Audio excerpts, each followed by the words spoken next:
and communications consultant. 19 number one best-selling. You have been nominated and won so many awards throughout your careers. She has a wealth of experience interviewing and consulting with well-renowned figures, celebrities, and corporations. Nadia speaks on how to get people to like you, trust you, and want to do business with you. Over the last few weeks, the entire world has been monitoring the treatment of your grandfather, Nelson Mandela. And my job was to introduce it and provide. With topics like leveraging the power of your personal presence, networking for success, and lighting the fire. Nadia Bilchik. And today, it is my honor and privilege to be interviewing Edie Fraser. And I wanted to read a little bit about Edie to you. Now, this is her co-authoring of her latest book. Edie is a renowned trailblazer, entrepreneur, philanthropist, and advocate for gender and diversity. She's the founder and first CEO and now chairman of Women's Business Collaborative, WBC, founder and past CEO of STEM Connector and Million Women Mentors, and founder of Diversity Best Practices. She now has 83 major awards for leadership, gender, and diversity advocacy. She's also authored, and some of them, this is a co-authoring, 5 books. So Edie, what a pleasure to have you join me on this fabulous Tuesday morning in March, which of course is Women's History Month.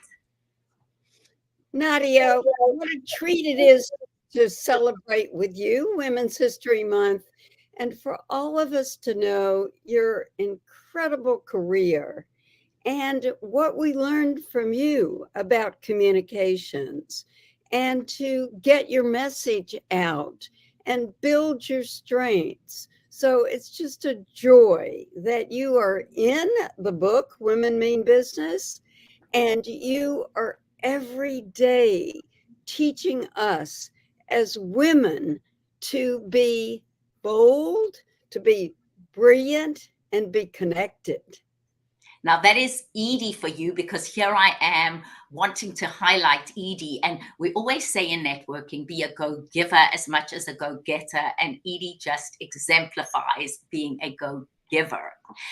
So for you, Edie, let's hear how it all began, because the concept of women and leadership and diversity is something that's become very mainstream, but you really have been a trailblazer. So take us back to how you started this work. Thank you, Nadia. You know, when John Kennedy said, "What are you doing for your nation?" I came to Washington and signed up for the Peace Corps staff, and I did college recruiting, and then I became a desk officer for Africa, and truly back and forth. I then was thoughtful about the domestic problems of America.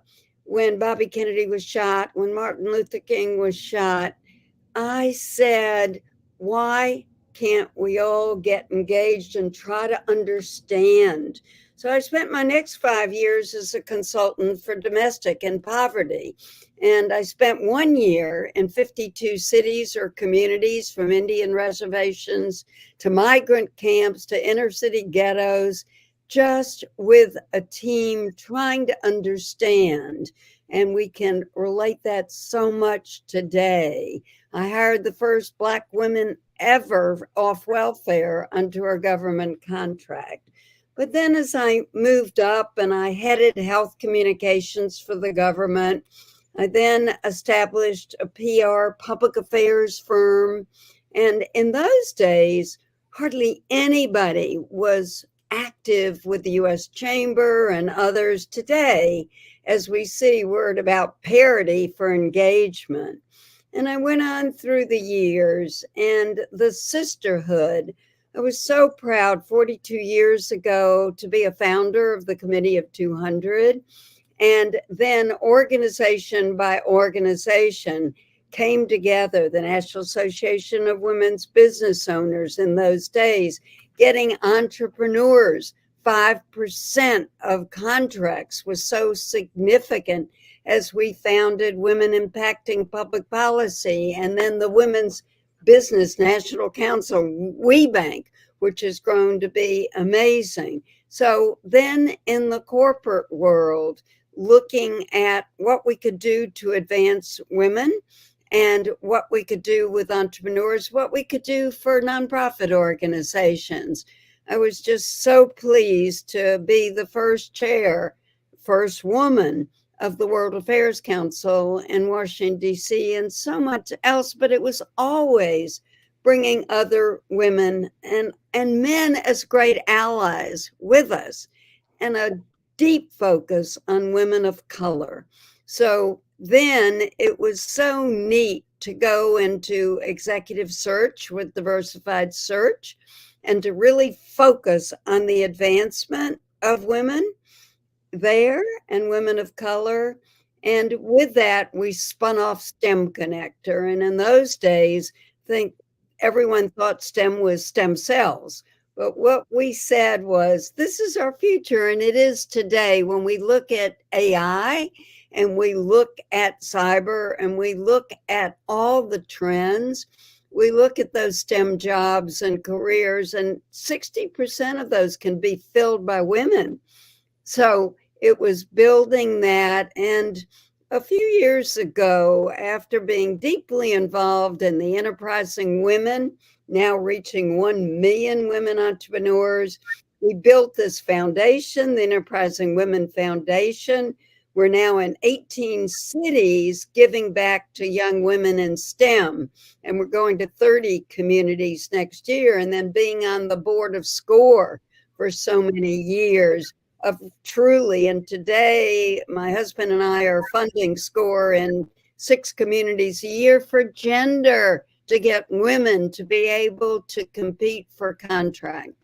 And it was only 5.5 years ago when we said, what if all the women's business organizations did not compete, but rather collaborate? We built the Women's Business Collaborative with 85 women's business organizations, now about 10 million women. And we are so focused to really drive the change in the women CEOs and the C-suite, boards of directors. And we complained, but we've doubled the numbers in terms of, and now on the pay equity.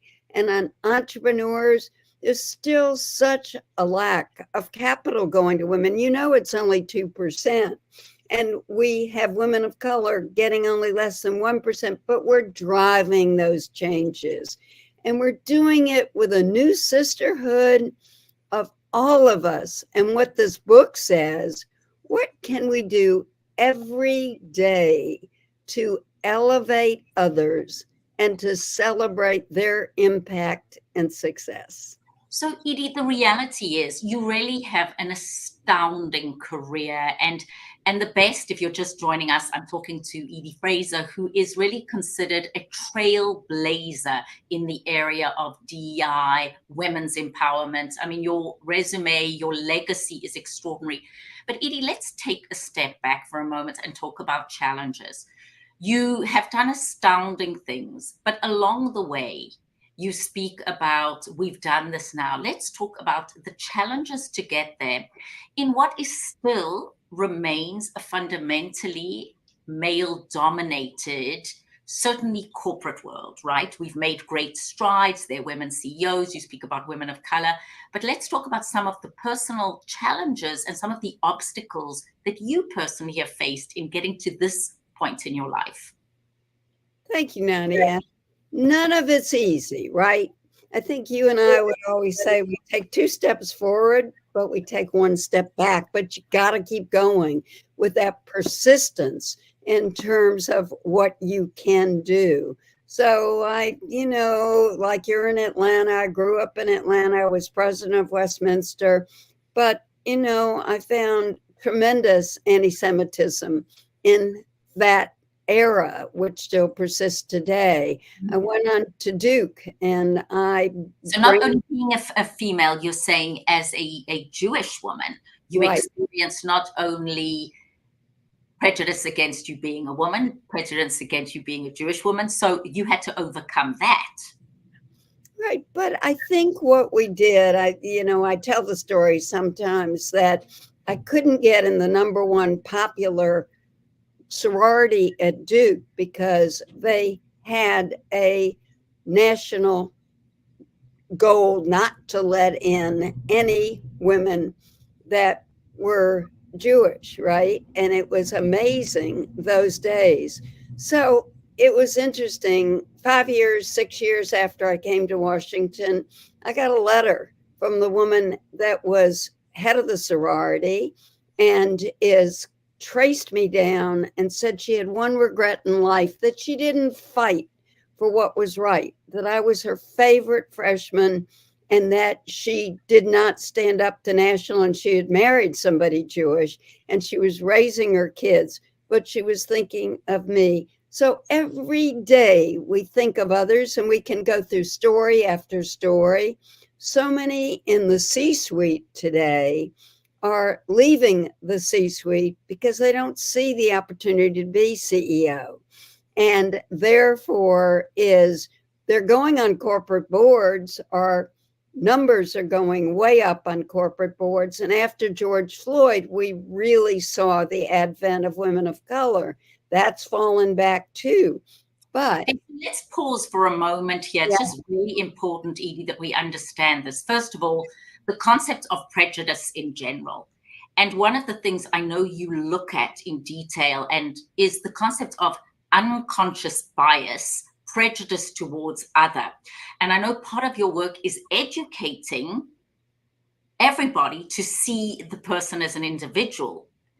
And how do you advise, because we want to make progress in this area. So how do we do this? You've experienced prejudice yourself.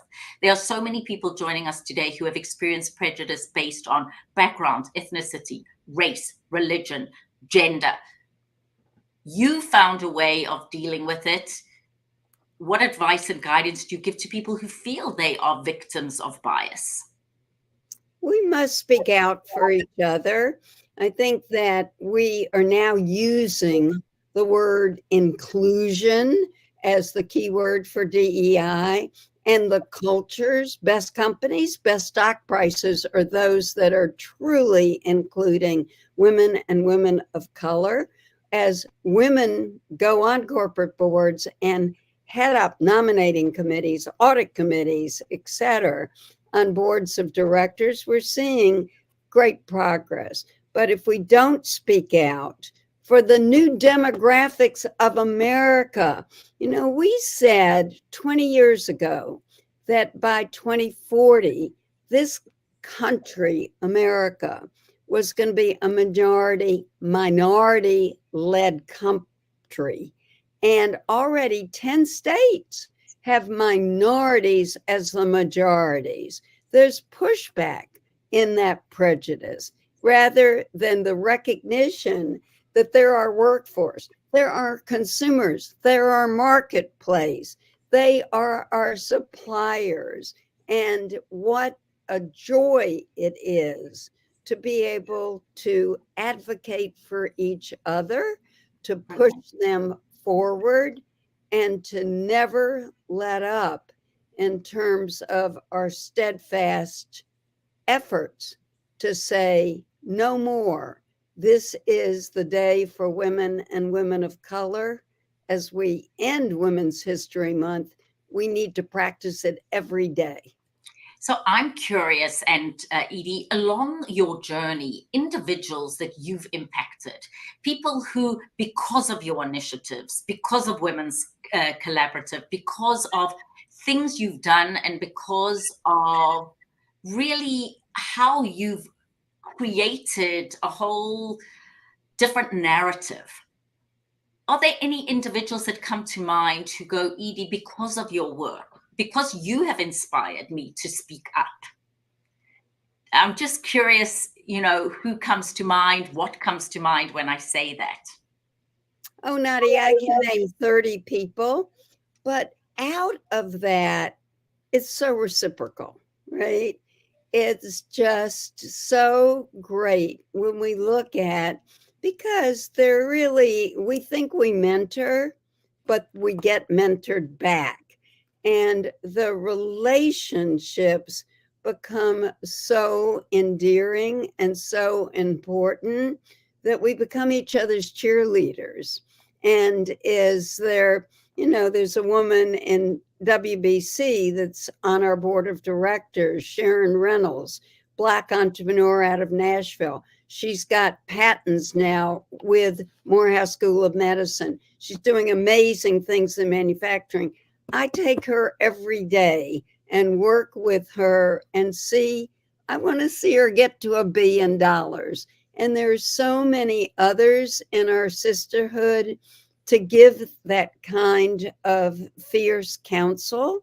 And Nadia, when you may have heard me say, I say, can we take and champion 5 women every day?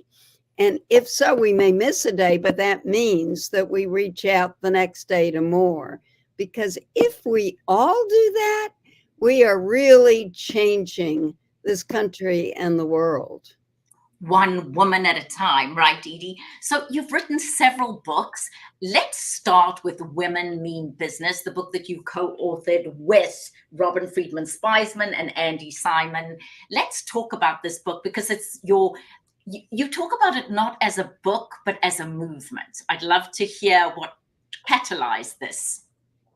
It truly is a movement because, as you know, and Nadia, you're one of the 102 people we profiled, is that we've done over 50 events and we're scheduling into the end of 2024 and 2025.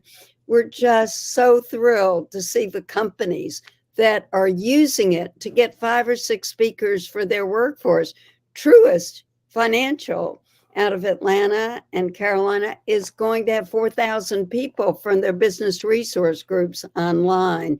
Today, we're doing a major one with 5 or 6 with Committee of 200. Last week, we were WeBank and at the Women's Forum in New York. Everywhere we go, and with Andy Simon in particular and with Robin, but we're absolutely profiling the others to really tell their stories, add their wisdoms.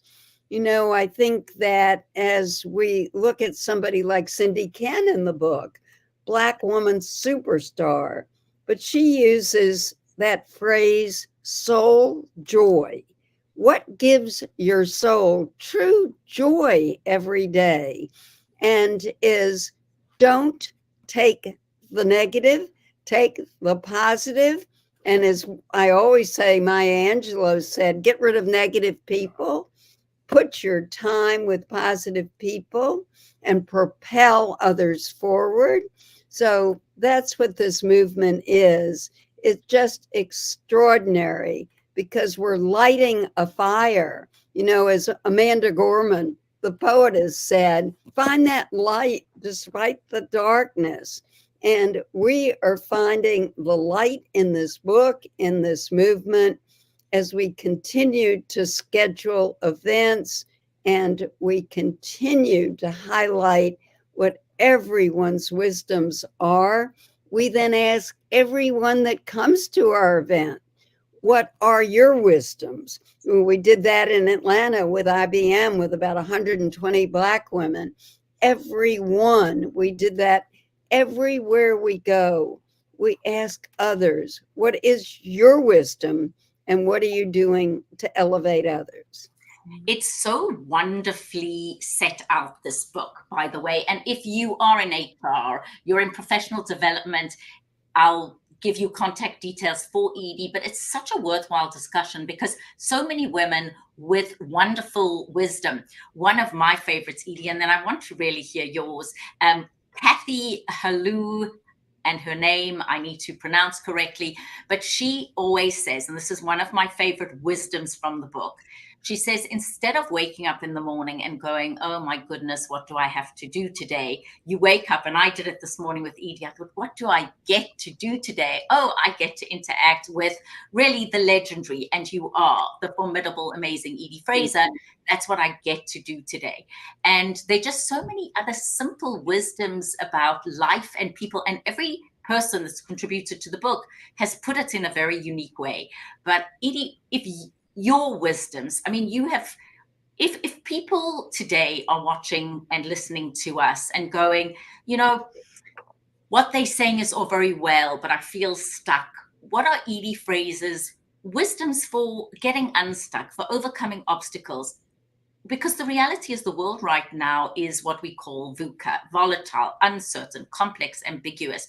I mean, just this morning, you're watching the news, and this beautiful bridge in Baltimore has a massive ship that takes the slight wrong turn and destroys the bridge, and people are killed, and you're just watching this in front of your eyes. It's horrific.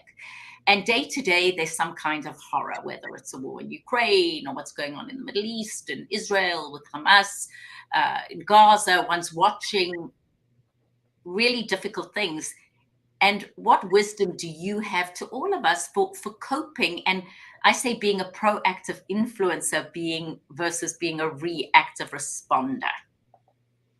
I think what we have to do is, one, stay positive in this age of negativity, and that we've got to be involved. Everyone, as we would look at Pam Eason, head of WeBank in the book, who said, it's our time to be bold now. And so you can pick. One of the things I've picked is to advance more women in the US Senate, and to absolutely make sure that we get more women in office. What we all have to do is pick what we can impact. Thank God we've put more money into infrastructure, and we need to make sure that everyone is safe. But Kimber Matarazzo, who's in the book and the former chair of C200, says, show your gratitude. She and I stayed together for about 5 days, and we took a gratitude walk every morning to think about the 2 or 3 things every day that we are grateful for, and then really concentrate on those and get rid of those things that are aggravating, and ask for help, because good people, good women are there to be your allies, your advocates, and to amplify your interest. I'm going to just open the book randomly and read another one. So we have Carla Grant Pickens, who's the Vice President of IBM Global Operations, Platforms and Delivery. And she says, be heard. Building skills to make you more competitive for your next role is essential. You must state your intentions of what you want and be by when for your career. Having meaningful conversations with your leader about your career aspirations is crucial. And that's such a good one, Edie, because don't you think women tend to be a little bit more reticent? And just something as simple as that reminder, when you read that, just again, won't you just elaborate on that one? Can you hear me? Yes, I can. Well, let me just tell you. Can you see me? I can hear you and see you. Perfect. Well, let us just say Carl is a wonderful example, because she went through some sickness, and she is still there at IBM driving that change.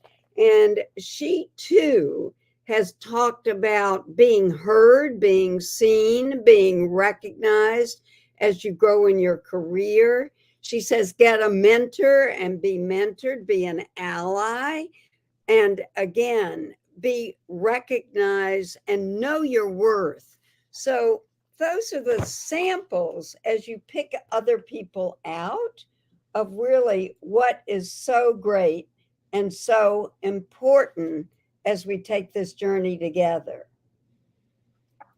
And Felicity Hassan is the founder of The Find. She says, be authentic, leverage allies, find support, be curious.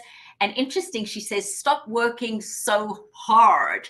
So please find another one, Edie, because each one, and again, I often say there's certain universal truths, but sometimes people phrase it in a way that resonates with you, or it's what you need to hear in that moment. Felicity is a marvelous person. And when she went through coming from Great Britain to the US and coming with a British firm that established in search, but she had a dream of her own business. And she made that happen a year and a half ago. And so she's on our board of the Women's Business Collaborative. She is so strategic. She is so strong. She reaches out to others. She spends time talking to people because you build long-term relationships. And so she is just exemplary of what it does mean to sustain and build other people and to value that time, value your family, value your friends, and be so purposeful in your life.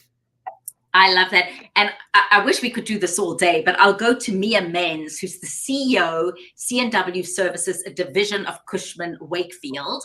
And I don't know if you can see the picture. Mine will disappear with my background. But she says, and you go to her, Mia, and that is on page 64.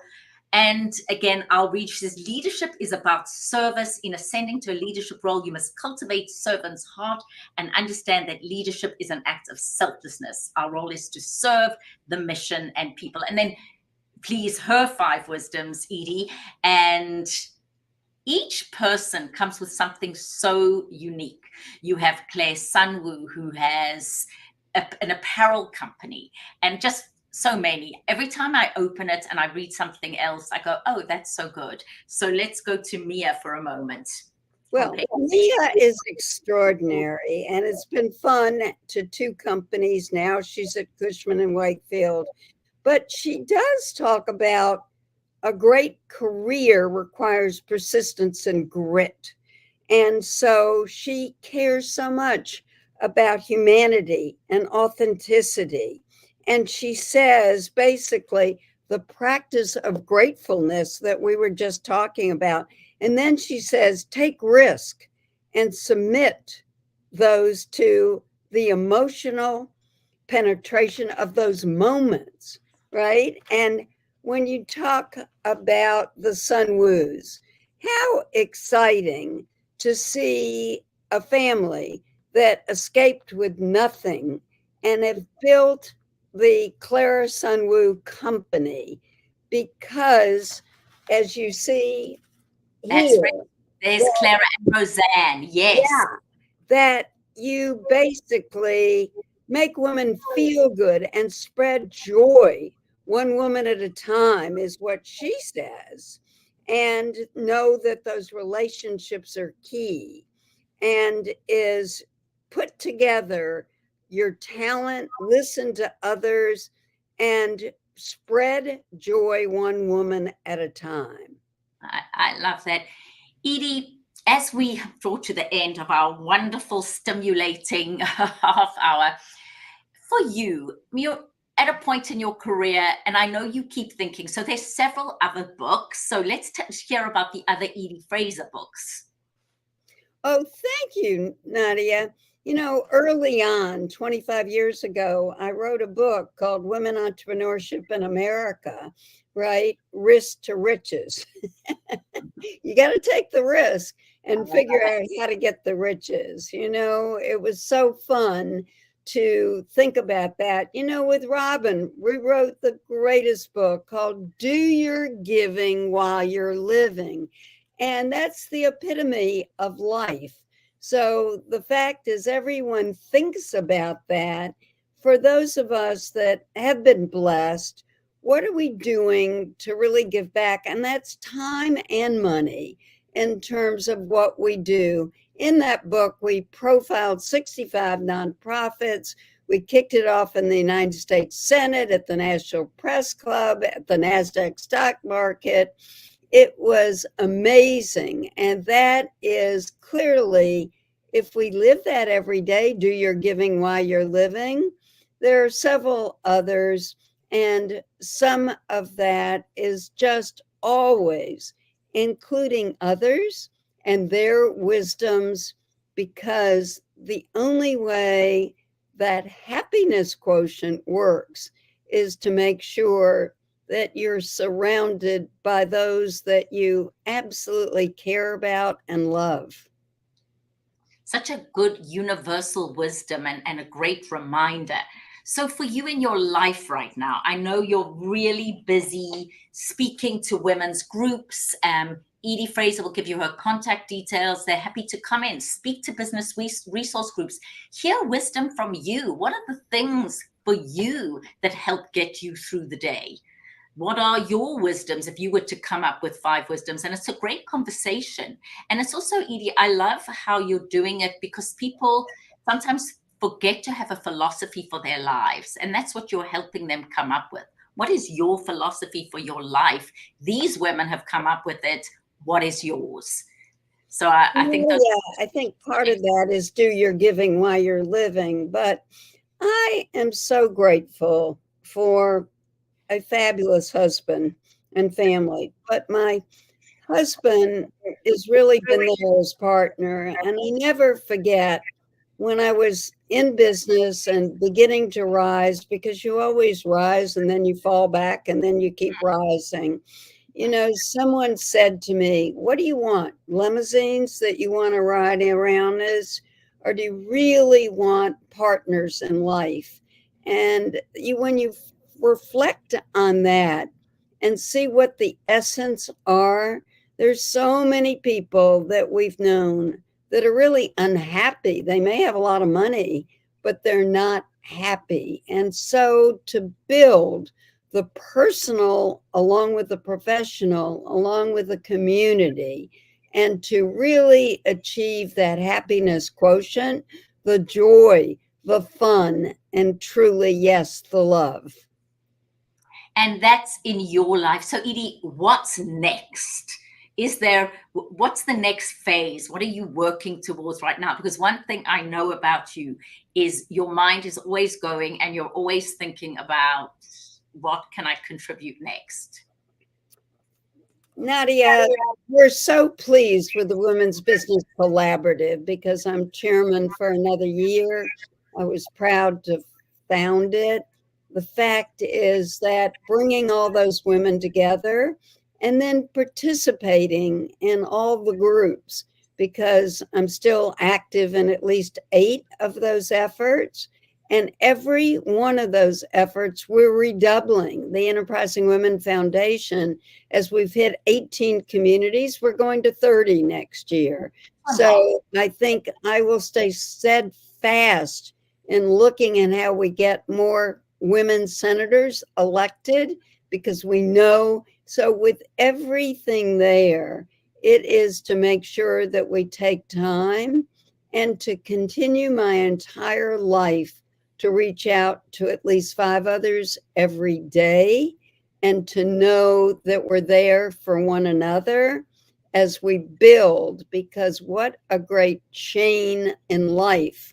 And you propel the amazing communications, because as we also keep learning and listening and reach out and share with everyone why they're so important to us, it's magical. I love magical. Edie Fraser, if people are interested in the Women's Business Collaborative, if they are interested in you joining them for a business resource group to come and talk to the women in their organization, please tell us the best way to reach you, and I will make sure that I have written that down so that I can put it at the bottom of the screen. Best way to reach out to Edie Fraser for anything you've spoken about today, please let us know. Nadia, thank you. And to everyone, My email, and Nadia and I will get it out, is simply Edie, E-D-I-E, at wbcollaborative.org, or just ediefraser@gmail.com. And what a joy to hear from you and to want to know what you're doing to think big. We would love to do an event with you for the book. We would love you to join Women Business Collaborative. We would love to listen to you. You know, we built a group at WBC called the Advisory Council of about 375 women. We've changed that word to champions. So you may want to be a champion. We would love to include you. And Nadia, you are a champion.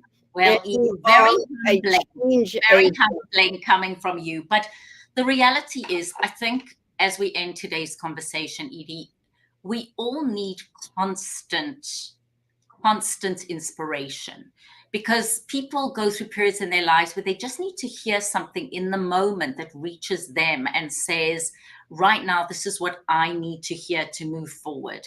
And I think you've done such a great book in Women Mean Business and the 500 Insights from Extraordinary Leaders. And just on a personal and professional level, I want to thank you as a trailblazing woman, because, you know, we say it is woman and women like you, women, not women. It is women like you, Edie, who have made it possible for other women. You know, if we look at the world 100 years ago, if we look at the world 50 years ago, 40 years ago, and I'll end with this. I was asked recently in an interview, somebody said, if you weren't living in 2024, what era would you like to be living in? And if you look back in terms of women's rights and where we all are today because of women like you, right now, having daughters is a good place. Women do feel more and more empowered. And yes, there is a long way to go, but thank you, Edie Fraser, for literally trailblazing the way forward for many of us. And last words, Edie at wbcollaborative.org. My website is nadiaspeaks.com. I'm Nadia at nadiabilchik.com if you need details for Edie. But women do mean business, Edie, and you mean business. And it's just been fabulous having a real conversation with you.